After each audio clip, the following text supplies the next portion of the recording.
Support in Lost Ark, in my opinion, is the most important role to play because you literally make or break if you can clear the raid or not. So I'm going to try, of course, to explain how to play support and everything you need to know about the classes as well. So let's get this started. So first of all, what kind of supports do we have in Lost Ark? We have 3 of them. We have the Bard, the Artist, and as well the Paladin. Each comes with a set list of their own pros and cons. So I'm going to go quickly right now over those. First off, we're going to take a look at Bard. Bard is going to be the most mana-starved support and almost, I'm pretty sure, character inside the game. We are running 2 mana engravings, and that still is not enough, so you'll probably have to run mana food. Besides that, Bard is going to be the highest potential for buffing inside the game as well, so she has the most damage numbers that she can buff, which is very nice. Bard sadly has a very short duration brand and has to choose between either DPS buffing or healing, because if you're just choosing to heal all the time, you're literally not going to get any DPS buffs anyway. She as well has the most active playstyle from all the supports, so if you like to press buttons, then Bard is pretty good for you.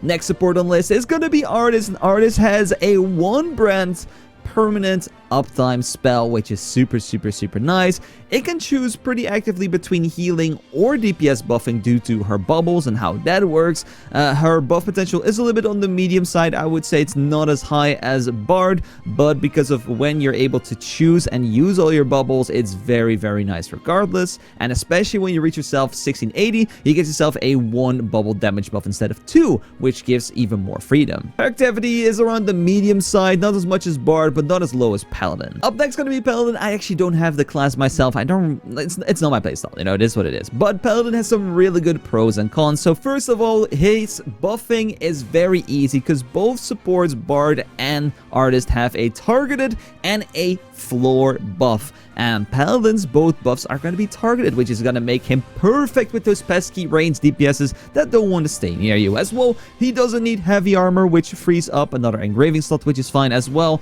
His pro and con can be that he heals and DPS buffs at the same time with his Z ability compared to only doing one of the 2 for the other 2 classes. But of course that limits his freedom. He cannot just pop it for a heal. He has to do both, so he cannot be like, oh, I really need to heal my party right now, but then it's maybe not a good DPS moment. So you're gonna have to decide which one of the 2 you want to use it for. As well, because Aura is a spell that takes a long time to charge up and it is online for quite a long time.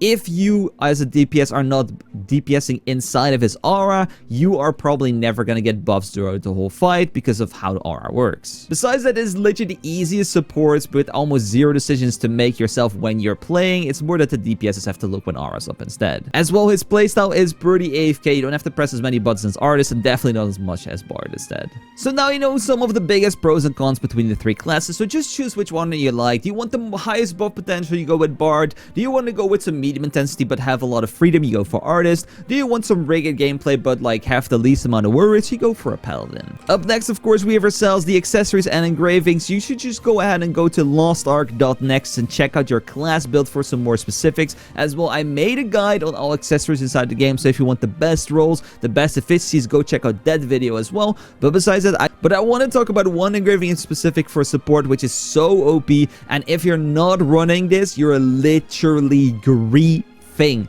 You are griefing if you're not running this engraving. So it's called Magick Stream. So if you see Magick Stream right here, the basic effect is going to be skill cooldown minus 4%, which already is a lot, because if you compare it to a gem right here, this is 20%, but every level you go up per gem is 2%. So it's technically 2 gems worth of efficiency already. And then if we look at if you get legendary, you get another 3%, and then if you max it out with relic, you get another 3%, up to 10%, which is literally half the value of a full gem on every single skill you have, which makes it so OP and busted. And as well, you get mana on top of that. Like, this engraving is crazy, and that's why when I see some supports not running it or not having legendary unlocked, or even like maybe even working towards relic, if you are a support main, I am like, what are you doing? You're leaving so much potential on the table. So get this engraving and max it out as soon as you can, in my opinion. As well, of course, it's very efficient because it applies to all your cooldowns and it applies to all your support characters as well. We're now moving over to Trixion. If you guys don't know, press F2, press the song to Trixion, and then in here we're gonna go ahead and show you some of the basics of support. We're gonna go to training grounds, and in here you can of course get yourself all the things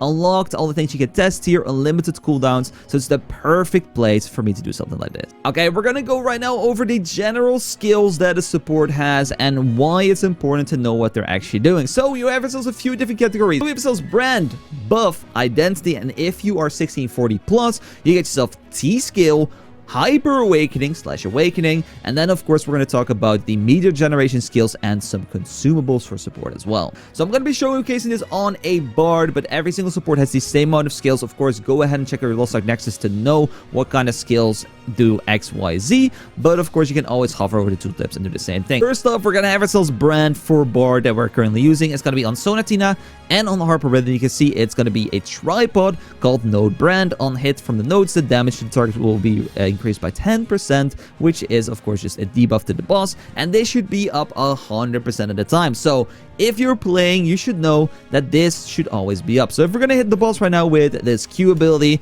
you can see it gets a Node Brand for another few seconds, and then when it wears off, boom, it's gone, and it should be applied once again. So that's why we have 2 spells. Most supports have to use 2 spells. Artist only has to use 1, which is very comfortable.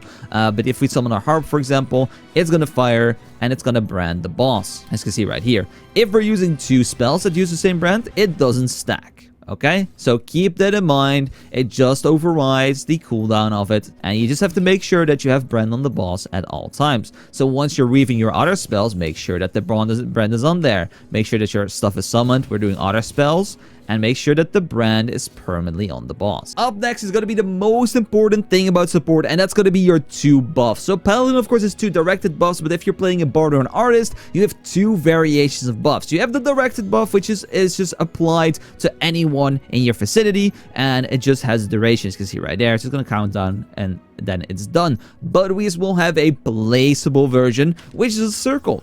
And artist and bard both has this one. So what's very important about this circle is players have to be in the circle to get the buff. So if I'm outside the circle, I am not getting a buff. If I'm in the circle, I am getting a buff. So what is very important as a support, you need to know where you're placing it. So look at your party. Do you have mainly front attackers? Do you have mainly back attackers? Do you have mainly hitmasters? Then you are going to place this circle in a different spot. Mainly front, you're placing it at the front. Mainly anything in the party is a mix of stuff. You can place it in the middle of the boss. You have mainly back attackers, you probably place it more towards the back of the boss, because these people are not going to be playing in other places. So the buffs needs to be in the circle, in the range where people can go ahead and DPS. So we know, of course, that we can press our abilities and where to press them, but of course we have to press them in a certain manner, because these buffs do not stack. And this is one of the biggest misconceptions. If you're starting this game, you probably think that they actually do stack. So you just go ahead and press both your buffs at the same time. This is really bad, because these buffs are only stacking in time and not in efficiency. So what we have to do, we have to just make it that the buff is up permanently. So we're gonna have to press our heavily tuned. For example, I'm gonna go ahead and quickly grab ourselves our maximum magic stream, so we get ourselves that cooldown. There we go.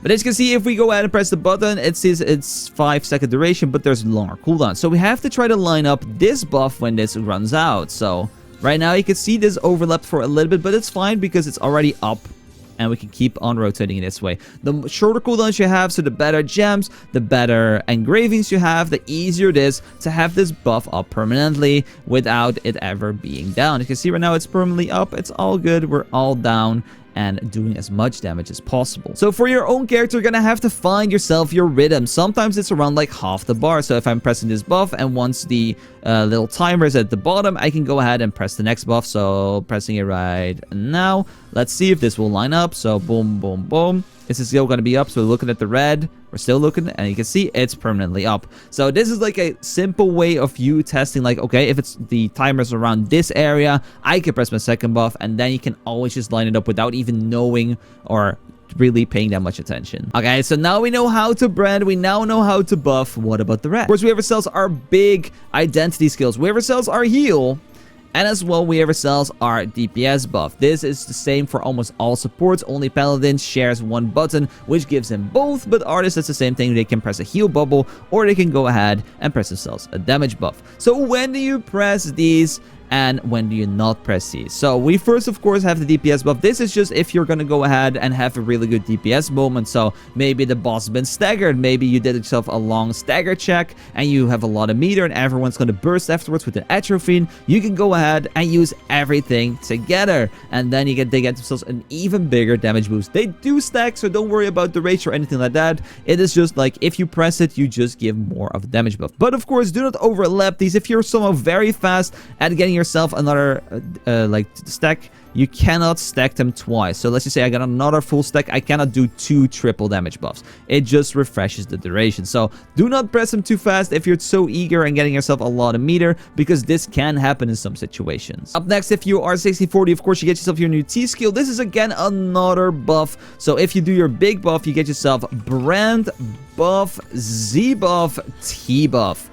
And this T skill just goes ahead and gives another DPS buff, which is awesome, but it as well buffs Hyper Awakening skill damage by 20%. So when people are going to go ahead and use their Hyper Awakening, make sure to press that T buff before, because otherwise it does a lot less damage. It's very, very, very important, especially when you know your DPS moments.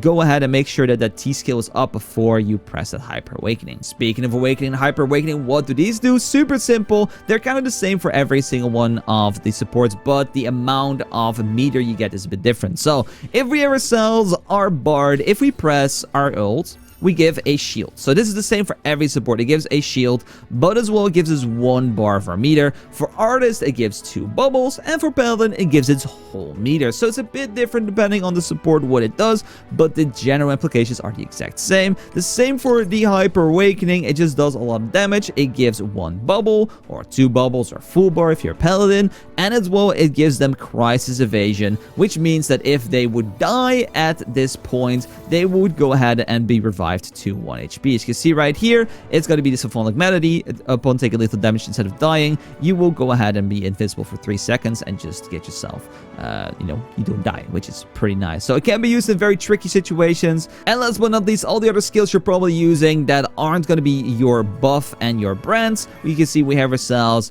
4 more skills. We have ourselves our meter generation skills, like for example our Preluded Storm, which is as well as our counter, our Wom, which is a meter generation skill, but we as well have 2 defensive abilities. So this is depending a little bit on what class you're playing. For example, Bard has Guardian Tune, which prevents a status attack. So if I, for example, would get stunned, it doesn't make me get stunned.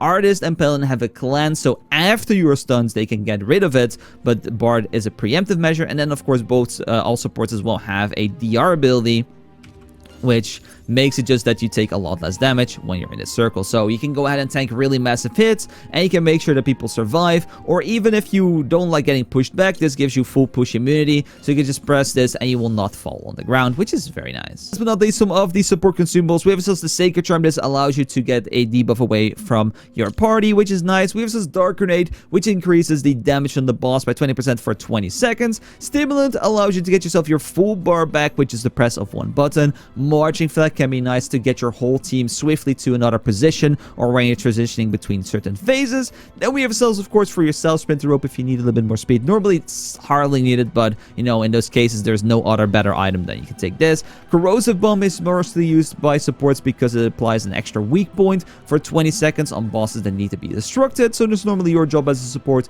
to use this bomb, and DPSs will use a destruction bomb instead. And then, of course, last but not least, we have Time Stop. This can be used to survive certain patterns, but as well, for example, in Daemine, you have to use a time stop to prevent certain methods to hit your team with a lot of damage. So those are the items you can use inside of Lost Ark to help out your team as well. So we now know all the basics. Let's go ahead and tie it together. I will give one more last pointer though, and that's going to be for your Z buff. Sometimes if you're in raids, of course, people are going to ask ask for DPS buffs at certain moments. So what you can do, instead of just pressing it when you have X amount of bubbles, just wait for someone to call out with their macro that they need a buff. This is especially for like igniters or whatever, or people that have a long charge up time, and it's useful to keep those buffs for then. But if you do not want to think about that and don't care about it, then I would just say just buff when you can. For Bard though, at least have 2 bubbles before you press Z, because a 1 bubble is really bad. For Artist and for Paladin, just use it when you can. It is all good.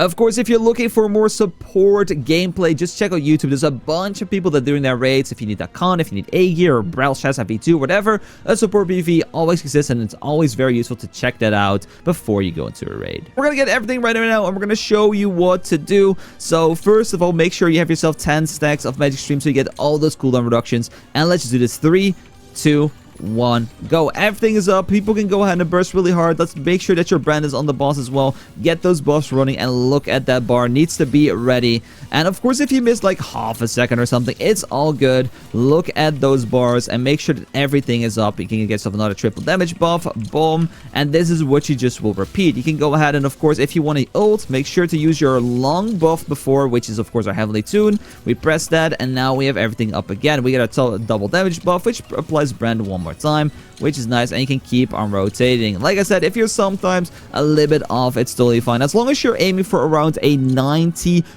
uptime, I think you're good to go in most scenarios. So 90, 90, and then of course your Z is a bit iffy because it's depending on like all your gems and your cooldowns and etc. But if you have around 50% of that, it's very good as well. It is just all about practice, and getting yourself the feeling of when to press A, B, C buttons, and then eventually it will become such a rhythm that you don't even have to think about it anymore. So besides that, a few mistakes that happen very often, of course, as a new player, I will mention now as well. And first of all, that's gonna be healing too much. When I started playing this game and when I started playing support, I was all about, okay, my team is not full HP, heal. Oh my god, this guy lost 5% HP, heal. Oh no, this guy as well, heal. Another one, heal. Okay, please do not do this. So the general rule for helping your team out, even with heals, is try to not solo heal someone. That's like the very first rule. If you see one person being low, that is kind of on them, and they just should use a potion instead.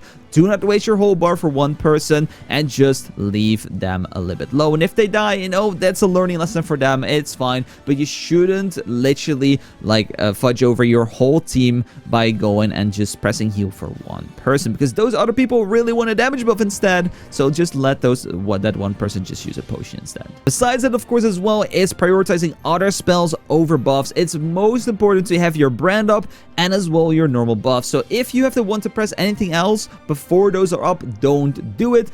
Always go ahead and make sure your buffs are up, because that's going to be the most DPS in total in the raid. And the last thing I want to talk about real quick is a playstyle as a support during Prog or Reclear, because it has 2 different variants you can go ahead and play. So if you're doing a Prog, which just means that you're learning the raid, I would recommend that you would alternate yourself your heals and DPS buffs if of course it's needed. Do not heal if it's not needed at all. So what I mean by that is just like if you go ahead and do a raid, I would just go ahead and use a heal, and then when you get yourself enough meter, you do a damage buff, and then again the next one probably should be a heal like that, and then the next one we can go damage buff.